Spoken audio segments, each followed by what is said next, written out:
Welcome to surprise kitchen అండి. ఇవాళ మనం ఎంతో రుచికరమైన పిల్లలకు ఎంతో ఇష్టమైన బేకరీ ఐటమ్ అండి. అది మన ఇంట్లోనే చేసుకునే విధంగా ఎగ్ పఫ్ చేసి చూపిస్తామండి. చాలా సింపుల్గా ఈజీ వేలో చూపిస్తామండి. ముందుగా ఒక కప్పు మైదా తీసుకోవాలి. మైదా అన్హెల్తీ అయినా దీనికోసం కొన్నిసార్లు తినాలి తప్పదు. ఒక చిటికెడు సాల్ట్ వేసుకుని కొంచెం ఒక టేబుల్ స్పూన్ ఆయిల్ వేసుకోవాలండి. నెయ్యి కూడా వేసుకోవచ్చు, బటర్ వేసుకోవచ్చు. నేను ఆయిల్ వేసాను. చేయి శుభ్రంగా చేసుకుని ఆయిల్ అంతా పిండికి పట్టేటట్టు కలుపుకోవాలి. ఇలా మొత్తం కలిపాక మనం ఈ ముద్దకు రాకపోతే మళ్ళీ కొంచెం ఆయిల్ వేసుకోవాలండి. వేసుకొని కలుపుకోవాలి. కలుపుకొని లైట్గా వాటర్ వేసుకుంటూ ఒకేసారి వేయకూడదండి. సెమీ సాఫ్ట్గా కలుపుకోవాలి పిండి. మరీ సాఫ్ట్గా కాకుండా ఇంతకుముందు మా వీడియోస్ చూసి ఆదరించినట్లుగానే ఇక ముందు కూడా చూస్తూ ఉండండి. లైక్ చేయండి. మరీ మెత్తగా ఉండకూడదు. కొంచెం ఇలా కలుపుకుని ఒక 10 మినిట్స్ పక్కన పెట్టేసుకుందాం. దీన్ని ఇలా మనం తీసుకున్నది ముద్దని మళ్ళీ కొంచెం ఒకసారి ఇట్లా అనుకుని కొంచెం లూజ్ అనిపిస్తే మనం మళ్ళీ పొడి పిండి తీసుకోవచ్చండి. దీన్ని మనం పిండి పక్కన పెట్టుకున్నాం కదండి 10 మినిట్స్. ఇప్పుడు స్టఫింగ్ కోసం ఒక కడాయి పెట్టుకుని 1.5 స్పూన్ వరకు ఆయిల్ వేసుకోవాలి. ఒక 2-3 ఆనియన్స్ కట్ చేసి పెట్టుకుని ఇవి వేసుకుందాం. వేసుకుని మంచిగా వేయించుకోవాలి. చూపిస్తానండి. పూర్తిగా వేగాల్సిన అవసరం లేదు. 50% వేగితే చాలు. ఇప్పుడు మనం దీనికి పసుపు, తగినంత సాల్ట్, తగినంత కారం, కొంచెం ధనియా పౌడర్, గరం మసాలా వేసుకుని మొత్తం కలుపుకోవాలి. అలాగే తగినంత కొత్తిమీర మొత్తం ఇలా కలుపుకున్న తర్వాత మనం అది బాయిల్ కావడానికి కొంచెం 1/2 గ్లాసు వాటర్ వేసి మొత్తం కలుపుకుని ఒక 2-3 మినిట్స్ ఇట్లా బాయిల్ చేసుకుందాం. నీరంతా ఇంకిపోవాలండి. ఈ సైజులో చేసుకోవాలి. ముద్దలు చేసుకున్నాక చూపిస్తాను. ఇలా పొడవుగా చేసుకుని మనం కలిపి పెట్టుకున్న నెయ్యి పిండి మిశ్రమాన్ని ఇలా వేసుకోవాలండి. వేసుకుని చక్కగా దీన్ని ఇలా ఈ చివరి నుంచి ఇలా రోల్ చేసుకోవాలి.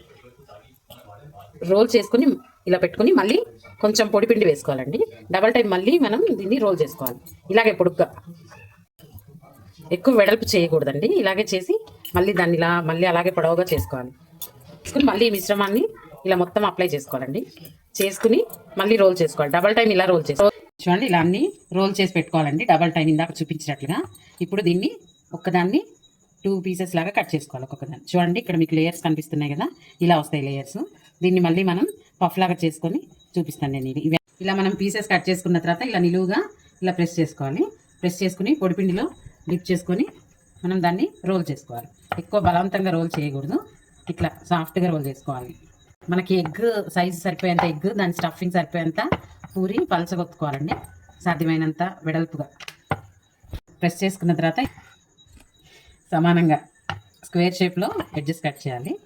మళ్ళీ మనం ఇవి వేస్ట్ ఏం అవ్వండి. ఆయిల్లో డీప్ ఫ్రై చేసుకోవచ్చు, చాలా టేస్టీగా ఉంటాయి. ఇలా ఎడ్జెస్ కట్ చేసుకుని ఇలా స్క్వేర్ షేప్లో చేసి పెట్టుకోవాలండి. స్క్వేర్ షేప్లో చేసుకున్న తర్వాత మనం ఈ స్టఫింగ్ ఇట్లా ఒక సైడ్కి పెట్టుకోవాలి. మధ్యలో పెట్టుకుని మనం ఒక ఎగ్ పీస్ ఇట్లా పెట్టుకోవాలి. ఇట్లా పెట్టుకున్న తర్వాత దీన్ని మనం ఇట్లా ఫోల్డ్ చేసుకోవాలి.